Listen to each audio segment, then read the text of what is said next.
Hello, brothers and sisters in Christ, and everybody. I felt an urgent need to record the dream that I had a few days ago.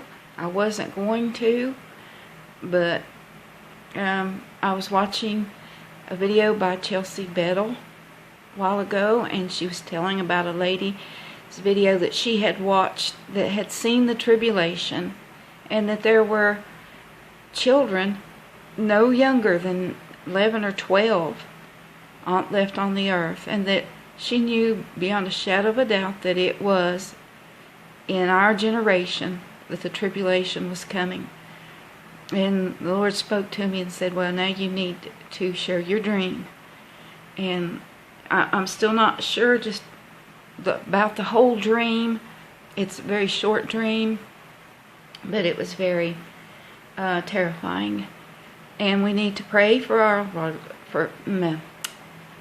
okay, got my tongue wrapped around my tooth, can't see what I'm saying. Anyway, we need to pray for all of our loved ones and family and friends and all the unsaved people that, that they would come to Jesus soon, because time is up. It really is up. Okay, this dream I had about a week ago, I guess, give or take. And in the beginning of the dream, it was like I was asleep, but I wasn't asleep. It was like I was aware. I was dreaming. I knew I was dreaming, but at the same time I was aware of everything around me. And in this dream it was very, very dark. And as I tried to describe to my best friend, the sky was just absolute, total, the blackest black. There's no black like that here on earth, I don't think. It was just so deep. There were no stars, no light of any kind, no moon. And it felt like that if you got close enough, it would just suck you in like a vacuum cleaner. It was horrible. And a younger male companion were running from this, I guess an Antichrist figure. I'm not sure just exactly what he was. He might just been a madman in the last days. I'm not sure. But anyway, it was kind of cold, and we were running from this man, and I didn't really see my companion really clearly. I was just aware that he was there. And so, to make a long story short, he captured us, this madman did, and he was dressed in, like, I'm sure you've seen in the old movies how they wore in prison, like the denim shirts and the denim pants, and usually they rolled their sleeves up and what have you. I didn't see any prison number on his uniform, but I could see him clearly. And he was an actor I remembered from a childhood show that's always stood out in my mind, 12 O'Clock High. And when I would mention this to people, they'd say, oh, there was no such show. And I'm like, yes, there was. Google it. There was. I remember it from when I was a kid. Well, I've seen this actor in other things since then, but he's always stuck out in my mind for that 12 O'Clock High. So I wondered if the 12 had anything to do with the dream. Maybe it was 12 midnight is why he was portrayed as the evil person in this dream. Okay, so he had a companion too. I never clearly saw him either, but I knew he was with him. And he also was in the prison garb. And he captured us. And he bound our hands and our mouths with black electrical tape. And I think at one point maybe our ankles. And we were in this old black car. It was just like an old dark station wagon, maybe a hearse type thing. And it was just very spooky. And he was going around. We was bound up in there, and he was just taking us everywhere with him while he went around doing evil things and horrible things to people and killing people and stuff. And then he stopped and he pulled over, and it was like I was laying underneath the seats, and he was like laying over the top of me. Not laying over me, but sitting over me on a seat over the top of me, looking down on me. And it was like I was in the back of that old hearse or station wagon or whatever it was. And even though I had tape across my mouth, he said, I said to him, please, Mr. And then I could not, it was not revealed to me what I called him in the dream. It was Mr. Whatever. It was kind of like garbled where I couldn't understand it. I said, please, Mr. Whatever, please don't hurt me.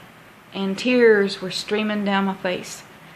And he was like very cold and just very uncaring. Just like he didn't even have a soul. He was so cold and indifferent. And he paid no attention to me. And this is something I don't do very often because I'm very camera shy and I didn't do any makeup or anything, but I'm going to show you what he did. In the dream, he had this big hunting knife and he laid it across. I hope I'm getting the picture good here. He laid it like right here from the front of my scalp and just pressed it down into my scalp from front to back, and then he began to drag it. And it was the most horrifying thing. And I know that I screamed in my dream because I woke myself up trying to scream. Okay, now here is the weird part. Remember I told you in the first of my dream, it's like I was awake, but I knew I was dreaming. I clearly heard the Lord before I was plunged into this dream. I clearly heard the Lord say to me, Revelation 8. So then I was like fully immersed into the dream. So when I woke up, I of course immediately got my Bible and read Revelation 8, which was about the seventh trumpet. Seventh trumpet. Yes, it's about the seventh trumpet being blown, and the things that would happen on earth were like the mountain falling into the ocean and destroying a third of the sea life and the ships, and fire and hell, and blood would fall on the earth, and then wormwood would hit our streams and lakes and things like that. And I'm just pulling this off the top of my head so you can go read it if you want to. So I didn't understand what that might have to do with anything, but I think the Lord was trying to tell me that, we're fixing to, we're not at the seventh seal. Obviously, we're not at the seventh trumpet. But I think he was trying to warn me that it's, the Antichrist is fixing to come on the scene, and all these hard times, things we're going to be experiencing before the Lord takes us out of here. We might see a little bit of it, like, for instance, if we had an EMP attack, that would shut down everything, including our purification stations, which we would have no clean water. And I think the Lord was telling me maybe to warn people to get some water and stuff, because some of this stuff might happen before we go. Now, I'm not sure about that. I've been praying on this. I just know the Lord told me to, after I watched Chelsea's video, to do this.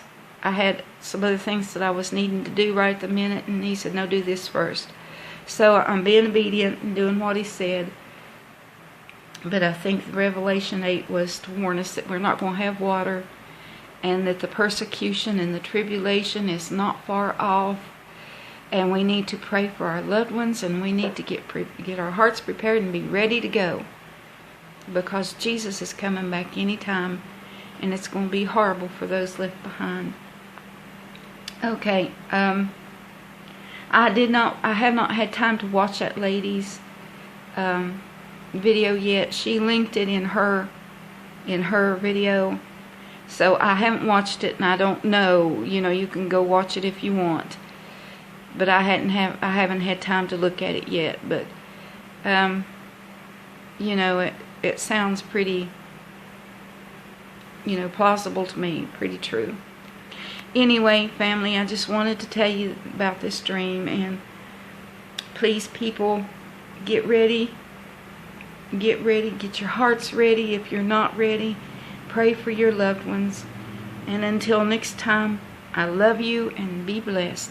Bye for now.